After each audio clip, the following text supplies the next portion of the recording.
ikukwento ko sa inyo ang isang sports action movie na pinamagatang The Champion. Now sit back and enjoy the movie. Ang kwento ay umiikot sa buhay ng isang dating Korean arm wrestler na may pangalang Mark. Kasalukuyan siyang nagtatrabaho bilang bouncer sa isang club sa Amerika.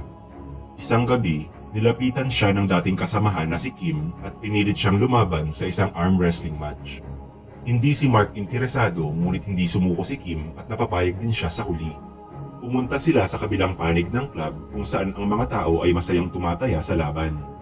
Ang lalaking makakalaban ni Mark ay hindi pa natatalo sa buong gabi dahilan para maging dehado siya sa laban. Walang gustong pumusta sa kagaya niya at naging bentahe ito ni Kim. Nagsimula ang laban at pinatunayan ni Mark kung bakit siya tinawag na professional arm wrestler. Sobrang nahirapan ang kalaban ngunit hindi niya man lang nagalaw ang kamay ni Mark ng kahit na 1 pulgada. Kahit na hindi ito sineryoso, nanalo pa rin si Mark sa laban at napanalunan ni Kim ang balde na puno ng pera. Nagkaroon ng pagtatalo nang hindi tinanggap ng lalaki ang kanyang pagkatalo. Sinuntok niya si Kim at naging sanhi ito ng away sa pagitan ni Mark at maraming mga customer. Dahil sa kaguluhan, natanggal si Mark sa trabaho. Pagkatapos ng 1 linggo, nakakuha siya ng panibagong trabaho bilang security guard sa isang grocery store. Nagkaroon siya ng desenteng pamumuhay at nakontento na sa buhay maliban sa lagi niyang namimiss na makauwi sa Korea. Merong isang arm wrestling tournament na gaganapin sa Seoul at ang mananalo ay pwedeng lumaban sa international level. Tinitigan ni Mark ang kanyang mga lumang medalya bago nagpa siyang gawin ang panibagong hamon sa kanyang buhay. Nang makarating siya sa Seoul, sinundo siya sa airport ni Kim.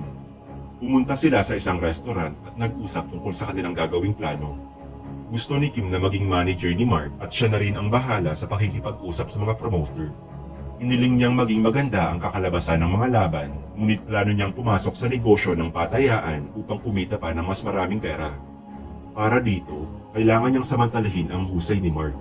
Bago magsimula ang unang kompetisyon, namasyal muna ang dalawa sa Seoul. Sa isa nilang destinasyon, napagkamalan si Mark na isang tourist attraction at nagpa-picture sa kanya ang mga namamasyal na babae. Nang dumating ang gabi, pumunta sila sa isang club ngunit tumayo lang si Mark sa isang kanto ng buong oras na para bang nagtatrabaho siya bilang isang bouncer.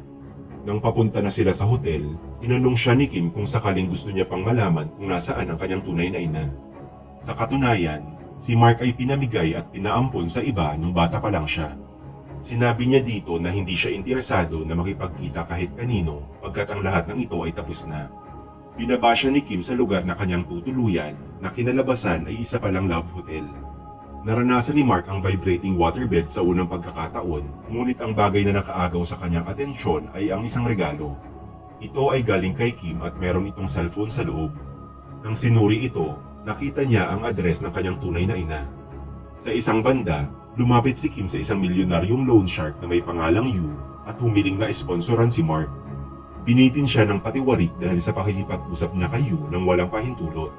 Ngunit pagkatapos na mapanood ang video ni Mark, ang gangster ay pumayag ng mag-sponsor sa bida.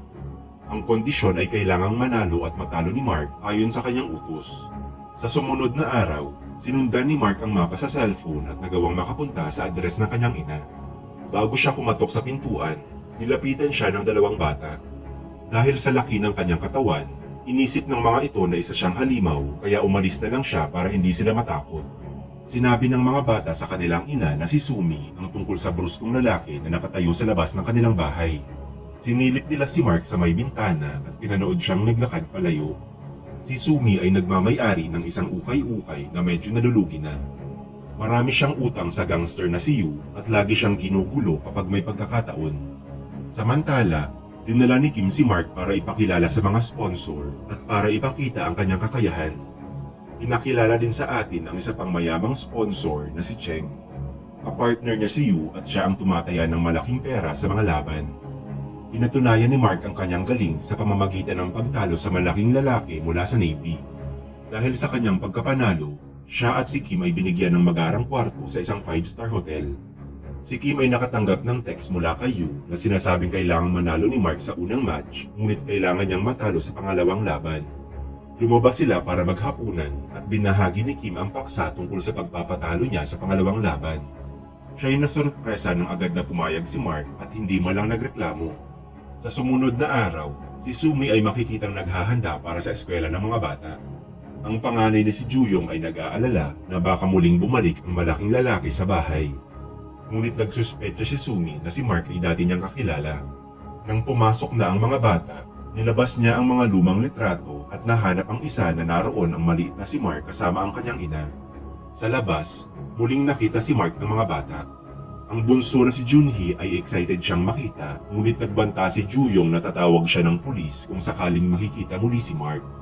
Sa sumunod na eksena, pinakilala tayo sa arm wrestling champion ng Korea na si Tombo. Inimbitahan siya ni Yu sa kanyang club para suriin ang kakayahan ni Mark. Ayaw niyang pumusta ng pera hanggang sa mapatunayan niyang magaling talaga si Mark. Si Mark ay lalaban sa isang 7-footer na higante sa unang match. Medyo nahirapan siyang ipanalo ang laban, ngunit na-impress sa kanya ang champion ng Korea.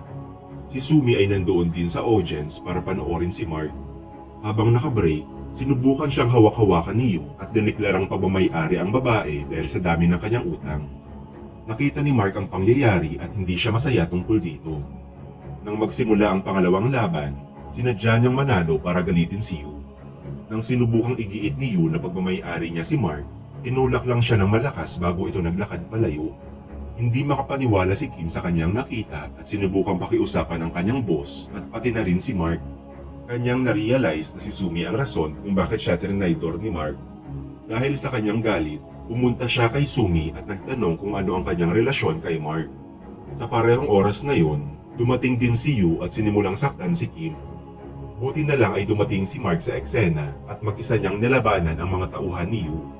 Habang naglalaban sila, pinakiusapan ni Sumi si Yu na pahintuin na ang kanyang mga tauhan, ngunit tinulak lang siya nito. Natigil lang ang kaguluhan nang dumating ang mga pulis at inaresto sina Mark at Kim. Kailangan nilang malaman ang pagkakakilala ni Mark bago siya mapalaya, ngunit nawala ni Mark ang kanyang bag at passport sa nakaraang laban. Ang police officer at si Mark ay naglaban sa isang match at napatunayang siya ay tunay na atleta. Subalit hindi pa rin siya pinayagang makalaya dahil wala siyang maipakitang ID. Pagkatapos, biglang dumating si Sumi kasama ang kanyang mga anak. Nakahanap siya ng lumang ID ni Mark at pinakita ang litratong kasama ang kanyang ina para patunayang siya ay Korean. Nabunyag din sa atin na si Sumi ay stepsister ni Mark at patay na ang kanilang ina 1 taon na ang nakalilipas. Sobrang nasaktan si Mark nang marinig ang malungkot na balita. Inimbitahan nila si Mark at Kim na manatili muna sa kanilang bahay ng ilang araw. Gusto si Mark ng mga bata dahil sa kanyang kakaibang personalidad. Si Junhee ay laging kinukulit si Mark habang si Juyong naman ay madalas na siyang kausapin. Sa labas ng kanilang bahay, isang grupo ng kabataan ang naninigarilyo sa hagdan at tumangging huminto kahit pinakausapan na sila ni Sumi. Ngunit nang makitang paparating na si Mark, humingi sila ng tawad at agad na tumakbo palayo. Sa araw ding yun, nag-impake na si Mark ng kanyang mga gamit dahil ayaw niya nang maging pabigat. Nang siya'y paalis na, pumunta ang mga tauhan ni Yu para mangolekta ng utang kay Sumi. Itinaboy niya palayo ang mga gangster at na-realize na kailangan niyang manatili sa pamilya para protektahan sila kay Yu. Sobrang masaya sila na makasama ang bawat isa. Pumunta sila sa mga restaurant, kumain ng sabay at namuhay na parang isang tunay na pamilya. Hanggang sa ngayon, mahirap para kay Sumi na mamahalan ng isang negosyo at mag-alaga ng 2 anak. Ang kanyang bahay ay puno ng magugulong damit mula sa kanyang negosyo.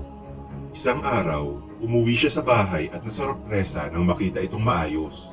Si Mark na din ang nag-aalaga sa mga bata upang makafocus siya sa kanyang trabaho. Samantala, si Kim ay namumroblema dahil kinakapos na siya sa pera. Sa sandaling makita si Mark na kasama ang mga bata, nakaisip siya ng ideya at tumawag sa kanyang kaibigan sa isang broadcasting company.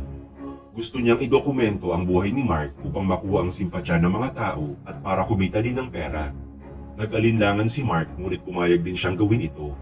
Sa sumunod na eksena, si Mark at ang kanyang pamilya ay lumabas para mamasyal. Nakita nila ang Korean champion na si Kombo na lumalaban para sa isang charity event. Hinamon siya ni Mark at naipanalo ang laban. Hindi makapaniwala ang lahat nang matalo ang champion ng hindi kilalang si Mark. Pagkalipas ng ilang linggo, ang kwento tungkol sa malupit niyang nakaraan at hamong pinagdaanan sa wrestling ay ginawa ng dokumentaryo at pinakita sa TV. Naging matagumpay ang kanyang show at kumita sila ng sapat na pera at pasumanga pa ang mga bata sa kanilang tito.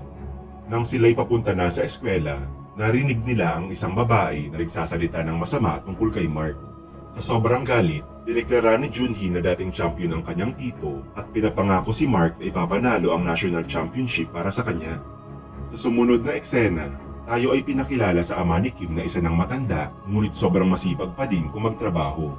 Ang dahilan kung bakit gustong kumita ni Kim ng malaking pera ay upang bigyan ng magandang buhay ang kanyang ama at tumigil na ito sa pagtatrabaho.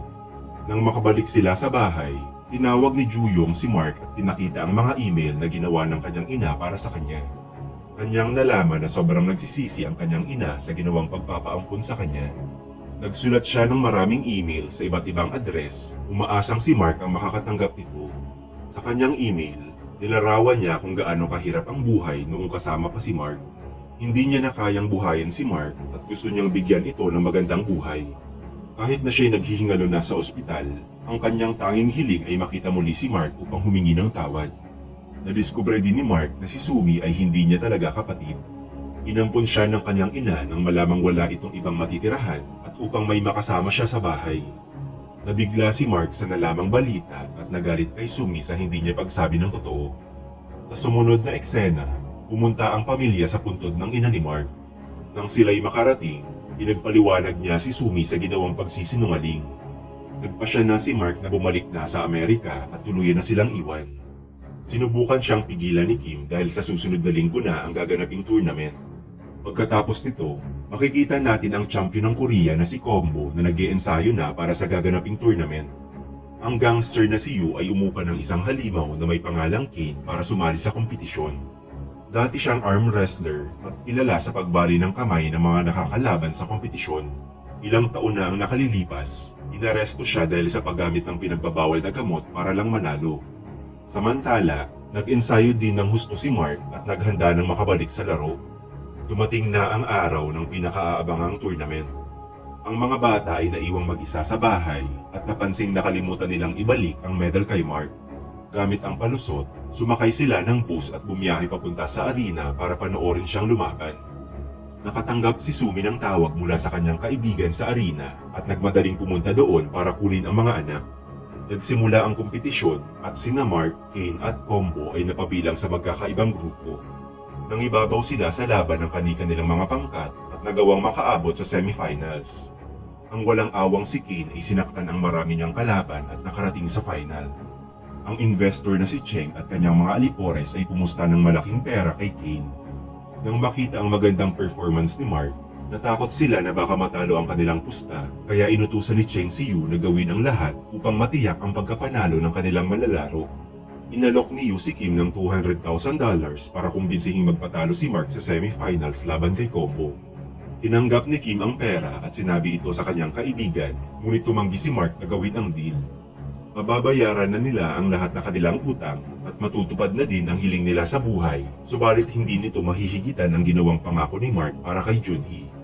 Dahil dito, hinarap niya si Combo sa isang matinding laban at nagawa ding manalo pagkatapos. Bago magsimula ang sunod na match, nahuli si Kim ni Yu at inumpisahan siyang bugbugin. Subalit ang mga masasama ang loob ay pinigilan ni Mark. Tinulak niya ang gangster sa sahig at sinagip ang kanyang kaibigan. Kinalimutan na ni Kim ang pera at humiling sa kanyang kaibigan na gawin ang lahat upang manalo siya sa laban. Nagsimula ang final match at ang lahat ay kinabahan sa magiging resulta ng laban. Lumaban ng madumi si Kane at sinadyang dumulas ang kanilang mga kamay. Hinila niya din ng malakas ang hinlalaki ni Mark dahilan upang tumagilid siya sa laban. Parang mapupunta na kay Kane ang tagumpay, ngunit bago ito mangyari, nakita niya ang mga batang umaasa para sa kanya. Gamit ang bagong motibasyon para patunayan ang kanyang halaga, ginamit niya ang natitirang lakas para maitulak ang kamay ni Kane at tinalo siya sa huli. Sa huling eksena, sinabi ni Mark na mahal niya ang kanyang ina at pinahayag na napatawad na ito sa nagawang kasalanan.